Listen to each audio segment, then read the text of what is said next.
We just talked about buzzwords, and I like to use the analogy of a garden, right, where you find various types of flowers, and I would say diversity represents the different types of flowers, each unique in its color and shape. So remember, we talked about the person and the color, but then the shape is where the background and the perspectives and the experience and all of that comes in, right?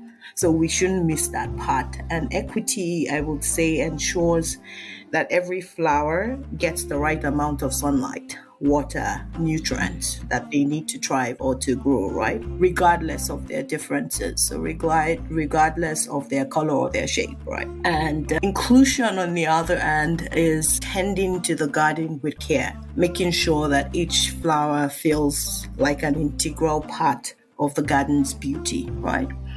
So just as in a diverse garden, there's so much flora that ensures that everything grows.